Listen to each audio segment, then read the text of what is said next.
Olá, seja bem-vindo ao nosso canal Biologia Descomplicada. Eu sou o professor Hércules e hoje nós iremos dar continuidade ao nosso assunto dos animais. Na aula passada nós falamos sobre evolução, na qual os animais surgiram há cerca de 3 bilhões de anos após os micróbios. Micróbios são os animais unicelulares que existiam na face da Terra. Falamos também sobre características gerais. Também falamos sobre a alimentação dos animais, na qual, de acordo com a alimentação, eles podem ser classificados em 3 grupos, que são os herbívoros, ornívoros e carnívoros. Hoje nós iremos falar um pouco sobre reprodução dos animais. Os animais, assim como todos os seres vivos, são capazes de se reproduzir. Isso significa que eles podem dar origem a novos indivíduos de sua espécie, permitindo que elas continuem a existir. Nos animais existem 2 tipos de reprodução. Uma delas são assexuada e sexuada. Vamos falar agora um pouco sobre a assexuada. Na reprodução assexuada, uma célula ou mais se desprende do corpo do animal e se desenvolve formando um novo ser vivo. Agora vamos falar um pouco sobre exemplos. Vamos dar exemplos de reprodução assexuada. Uma delas é a fragmentação ou regeneração. Um dos indivíduos é formado por um fragmento a partir de um pedaço que se desprendeu acidentalmente do corpo de um indivíduo adulto. Ela ocorre em esponjas e alguns plateumitos, como as planárias, e alguns equinodermos, como a estrela do mar.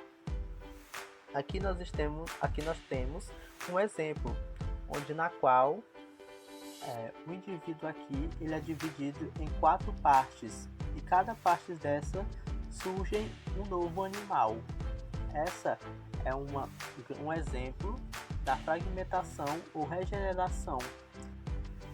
Outra forma de reprodução assexuada é o brotamento, onde formam-se no corpo de indivíduos adultos brotos que depois se desprendem e dão origem a novos indivíduos. Isso ocorre em esponjas. Aqui nós temos uma imagem que mostra esse procedimento, onde aqui na primeira imagem temos um indivíduo adulto, que é uma esponja do mar. Em seguida, na segunda imagem, nós temos um broto já se formando. E na terceira imagem, vemos que o broto se desprendeu do animal adulto e formando um novo animal. Outra forma de reprodução assexuada é a germulação. Ocorre a formação de estruturas chamadas gêmulas, quando o ambiente está muito alterado. Dessa forma, quando o ambiente volta ao normal, elas se desenvolvem e formam novos seres vivos. Elas ocorrem em esponjas e selenterados. Agora nós iremos falar sobre a reprodução sexuada. Na reprodução sexuada, há uma união de 2 células, uma masculina e uma feminina, chamadas gametas. Ela ocorre em todos os grupos de animais, até mesmo entre aqueles que reproduzem de forma assexuada, como as esponjas, selenterados e equinodermos. Exemplo de reprodução sexuada. A reprodução sexuada pode acontecer entre indivíduos de sexos diferentes, ou seja, machos e fêmeas, que é o caso da maioria dos animais que conhecemos. Ela também pode ocorrer entre indivíduos que possuem os 2 sexos, chamados hermafroditos. A minhoca é um exemplo do animal hermafrodito. A fecundação, ou seja, o encontro entre os gametas, pode ocorrer no ambiente, que é a fecundação externa, ou a partir do contato corporal entre os 2 indivíduos, geralmente dentro do corpo da fêmea, que é a fecundação interna. O que seria essa fecundação externa? A fecundação externa nós temos o exemplo, os anfíbios, que são os representantes, os sapos, onde os gametos masculinos e os femininos são depositados dentro da água e lá ocorre a fecundação. E lá vai acontecer todo o procedimento embrionário fora do corpo da mãe. Também tem a fecundação interna, que é onde há o contato sexual entre a fêmea e o macho, e ali o gameta masculino é introduzido dentro do corpo da fêmea, e lá vai acontecer a fecundação, que é a chamada fecundação interna, e ali o gameta masculino e o feminino irão se encontrar e gerar o zigoto, e ali, a partir dali, vai acontecer todos os processos embrionários até que aquele zigoto se torne um feto, logo depois um embrião e assim um novo indivíduo. E de acordo com o desenvolvimento embrionário, os animais podem ser classificados em 3 tipos, que são os placentários, vivíparos, ovíparos.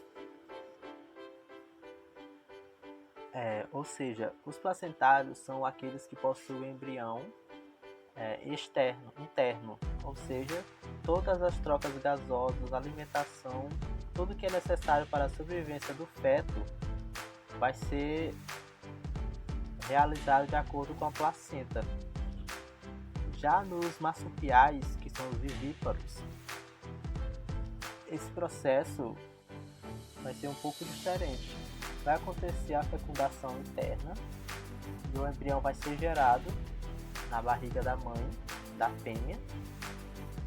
Com alguns dias, esse feto vai sair, ela vai dar luz ao feto, e esse feto que já é o embrião, vai à procura da teta da mãe, onde está localizado na bolsa marsupial, daí que veio o nome marsupiais. Ele vai de encontro e lá que vai acontecer todo o seu processo de alimentação até se tornar um indivíduo já crescido, em que possa se alimentar sem ser o leite materno da mãe. Tem já também os ovíparos, que um dos exemplos é as tartarugas, também as aves, que vai haver a fecundação interna, porém, ao invés do embrião ali ficar localizado na barriga da mãe ou na bolsa marsupial, eles vão estar localizados ali no ovo, no qual a mãe vai. Então esses fetos eles serão incubados nos ovos, estruturas conhecidas como ovos, até a eclosão. E quando esses fetos eles vão ser alimentados de vitelo, que é a substância na qual eles vão se alimentar até que ocorra a eclosão, e ali vai nascer um novo indivíduo. Agora vamos falar sobre a classificação dos animais. O reino animal é dividido em vários fílios, sendo os mais conhecidos os apresentados a seguir. Polífera. Os animais pertencentes ao grupo dos políferos são conhecidos popularmente como esponjas, são animais sésseis e que não apresentam tecidos verdadeiros. São conhecidos como políferos devido à presença de vários poros em seu corpo. Tem também a quinidária. Os animais que possuem uma cavidade gastrovacular e uma abertura única, que funciona como boca e ânus. Nesse grupo estão as águas-vivas, hidras e corais. Platelmintos, que são animais que apresentam o corpo achatado, dorsoventralmente, sendo devido a essa característica conhecidos como vermes planos ou achatados. Existem espécies de vida livre e parasitas, sendo essas últimas as mais conhecidas. Como exemplo de platelminto podemos citar a tênia e o equistossoma, que é um exemplo aqui na imagem que vocês podem ver aqui, alguns exemplos de platelmintos. Outro filo conhecido também é a nemátoda, que são animais que apresentam corpo cilíndrico com extremidades afiladas que podem ser encontrados no solo e em ambientes aquáticos, bem como vivendo em plantas e animais. A lombriga é um nematóide bastante conhecido, sendo responsável por causar doenças no ser humano. Aqui nós temos uma imagem da lombriga, bem conhecida pelos seres humanos. Temos também o filo Annelida, que são animais que apresentam o corpo formado por uma série de anéis fusionados. Ocorrem no solo úmido e no ambiente aquático, tanto de água doce quanto marinho. Sanguessugas e minhocas são exemplos de anelídeos.